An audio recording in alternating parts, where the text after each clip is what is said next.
Unakuta pikipiki zimerundikana pale, zinachakaa, zinaoza. Je, Mheshimiwa Waziri Mkuu, serikali ipo tayari sasa kuandaa utaratibu maalum wa kupitia upya faini hizi ili vijana hawa waweze kurudishiwa pikipiki zao, waweze kuendelea na shughuli zao za kiuchumi, kwenda kuijenga nchi ya Mheshimiwa Rais? Mheshimiwa Spika, nikubaliane na Mheshimiwa mbunge kwenye upande wa makosa haya madogo madogo.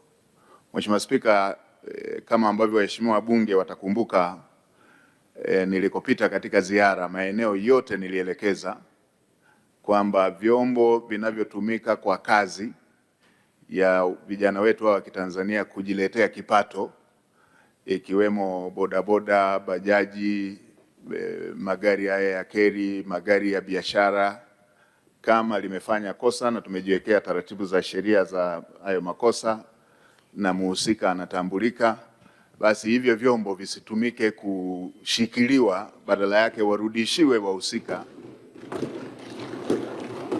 ili wakafanyie kazi na kupata fedha ambayo wanatakiwa walipe faini. Mheshimiwa Spika, kwa sasa Watanzania wengi wako na vitambulisho vyao vya taifa, wanafahamika na vyombo vyao vimesajiliwa, wamiliki wao na wanaoviendesha wanafahamika.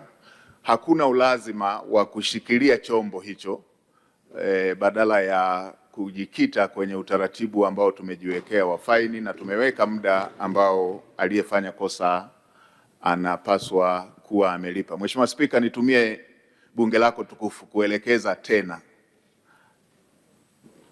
mahali popote ambapo kuna vyombo vya moto bado vimeshikiliwa na havijafanya makosa yale ya kundi la kwanza nililosema, la makosa makubwa ya uhalifu, mauaji, nyara za serikali, ubakaji, madawa ya kulevya, makosa mengine yote ya faini, vyombo vya moto visishikiliwe, badala yake wahusika watakiwe kulipa faini wakiwa na vyombo hivyo ambavyo ni vitendea kazi vya kufanyia kazi, kila moja aendelee na kazi. Mheshimiwa Spika, utakumbuka Mheshimiwa Rais alielekeza serikali kupitia upya sheria zile za masuala ya faini. Utakumbuka faini zilikuwa kubwa sana. Mheshimiwa Rais akasema faini sio chanzo cha mapato, tunarekebishana, tunasahihishana, wekeni faini ambayo itakuwa na sura halisi kwamba hii si chanzo cha mapato. Na utakumbuka Mheshimiwa Spika, bunge lako tukufu likapunguza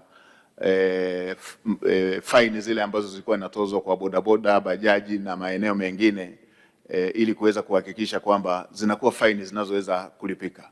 Mheshimiwa Spika, nitoe rai pia kwa vijana wetu wa Tanzania kutokutumia hii kama fursa ya kufanya makosa. Makosa mengine yanahatarisha uhai wa Tanzania wengine, ikiwemo wale wanaobebwa kama abiria.